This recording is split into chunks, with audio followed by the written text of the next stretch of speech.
En novembre 2018, le principal organe de presse du Parti communiste chinois, Xinhua, publie un article intitulé « Le réveil de la conscience nationale, la révolte patriotique et anti-impérialiste des boxeurs ».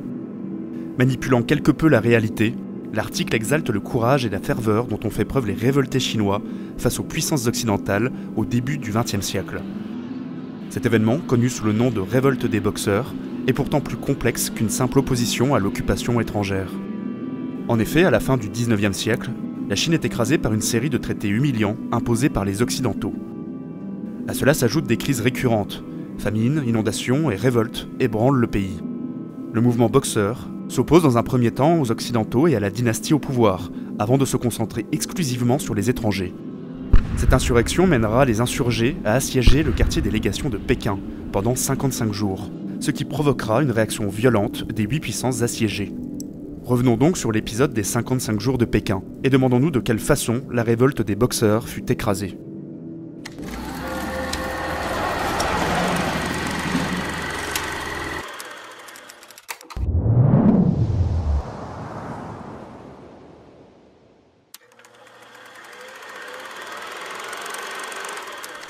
Le XIXe siècle est un long et douloureux déclin pour la Chine de la dynastie Qing.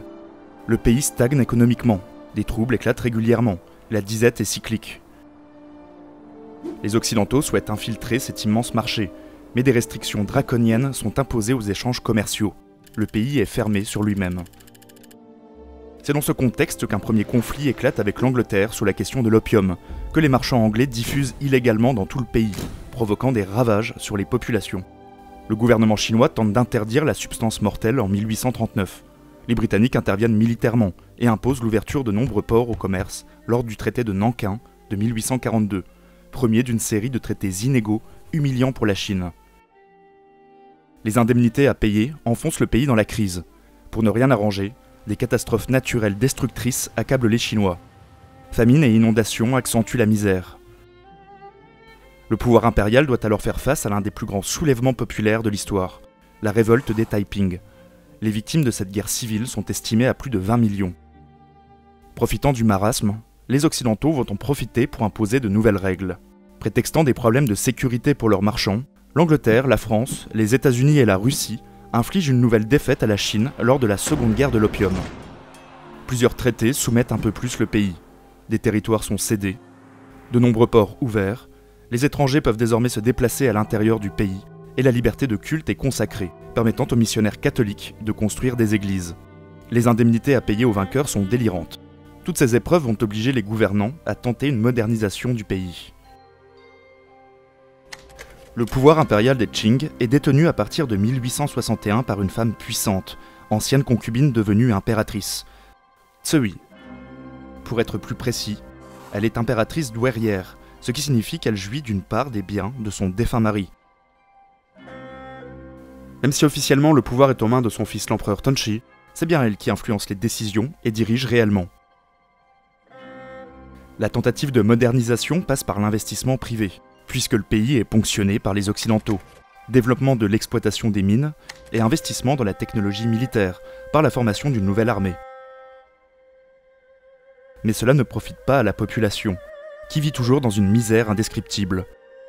Cet élan de changement ne portera pas ses fruits, surtout militairement.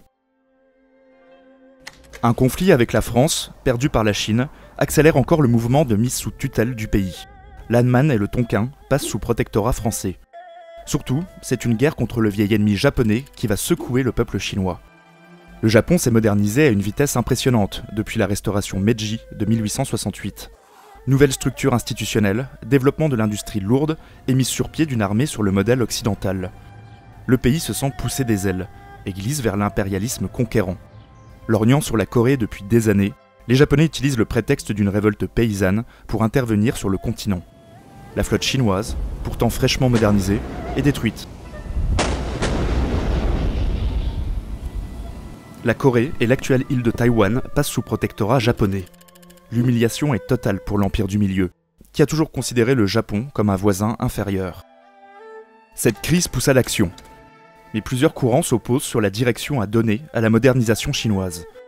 Le courant libéral, majoritaire, souhaite réformer le pays à la manière du Japon, économie capitaliste et développement des échanges commerciaux, réforme constitutionnelle et judiciaire, rénovation totale de l'armée sont les grands axes de ces jeunes libéraux.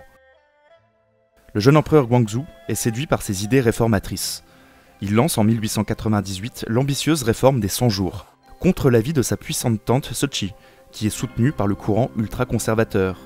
Elle manœuvre avec le soutien de l'armée et fait arrêter les réformateurs, avant de les décapiter. Elle réussit à faire déclarer l'empereur faible d'esprit, puis à l'enfermer dans la cité interdite.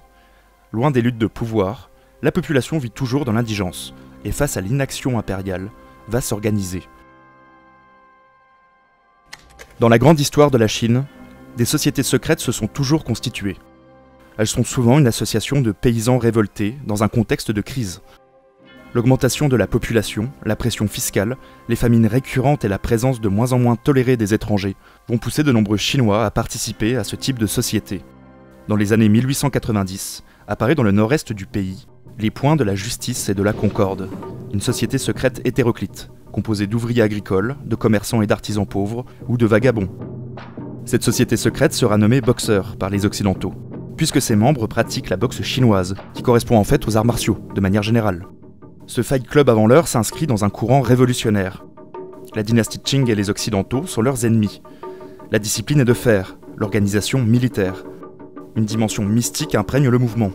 Les boxeurs se croient invulnérables aux balles, pensent pratiquer une boxe magique et usent d'amulettes protectrices.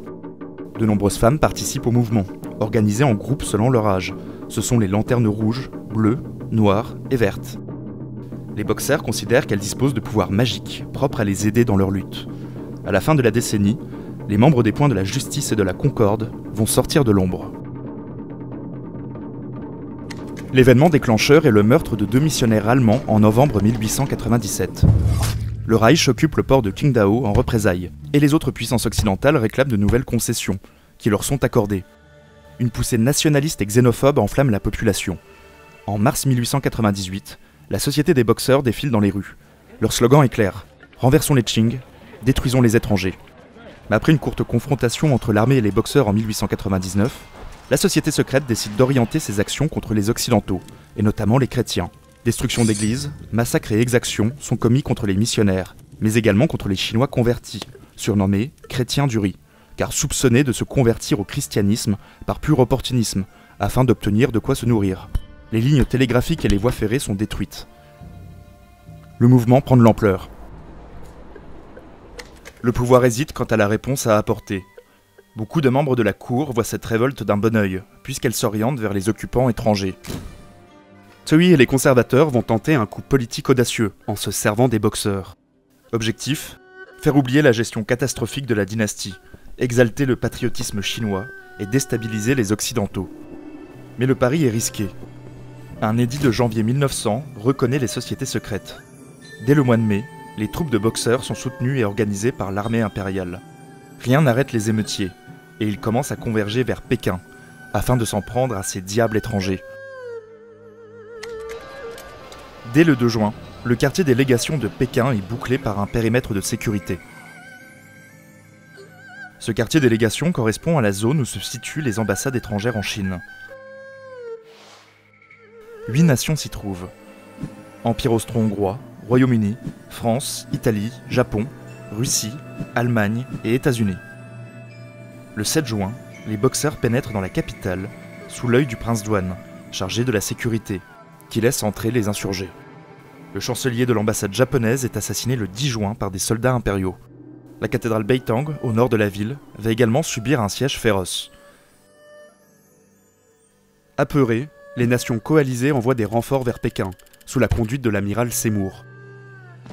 La colonne de 2000 hommes est obligée de battre en retraite, car au même moment, les Alliés prennent les forts de Taku, provoquant une contre-attaque chinoise sur les troupes de Seymour. Se sentant menacée, Tsui se range du côté boxeur. Elle ordonne aux étrangers de quitter Pékin, ne répondant plus de leur vie s'ils restent. Le lendemain, le ministre allemand Ketteler est assassiné alors qu'il se rend à des négociations de paix. Tous les Occidentaux se réfugient dans le quartier des légations. Les troupes impériales se joignent aux boxeurs. L'atmosphère est électrique. Le slogan des révoltés évolue. Soutenir les Qing, détruire les étrangers. Le siège du quartier des légations commence le 20 juin. 400 civils, 400 militaires et près de 3000 Chinois chrétiens se trouvent dans le quartier. Les bâtiments subissent les tirs nourris de l'artillerie, étonnamment précise. Des fusillades éclatent tous les jours. Des mines sont placées sur les murailles. Des incendies éclatent. Une percée est réussie par les boxeurs le 13 juillet, obligeant les Français à se replier après de violents combats au corps à corps. La réaction des puissances occidentales se heurte à la difficile entente entre nations. Après avoir repris la ville de Tianjin aux boxeurs, les 8 puissances vont réunir leurs renforts sous le commandement britannique. Le corps expéditionnaire de 20 000 hommes se met immédiatement en route. Les positions fortes des boxers sont enlevées pendant l'avancée, au prix de rudes combats. Le 4 août à l'aube, les nations coalisées sont devant Pékin. L'assaut est lancé à 3h30 du matin. Ce sont les Russes qui attaquent les premiers par la porte nord. Les Japonais, porte sud, font face à une résistance bien organisée et doivent utiliser l'artillerie. Les Britanniques suivent un canal, leur permettant de passer sous les murailles. Les combats sont féroces. En fin d'après-midi, le quartier des légations est libéré. La cour impériale fuit Pékin. Tsui se déguise en paysanne pour ne pas se faire arrêter. La répression qui s'abat sur les boxeurs est atroce. Une véritable politique de terreur est mise en place. Guillaume II, le Kaiser allemand, est le plus virulent. Il veut imposer le respect aux Chinois. Les ordres qu'il envoie sur place sont glaçants. Montrer l'Allemagne en Chine sous un jour si violent que jamais plus un Chinois n'ose regarder un Allemand en face.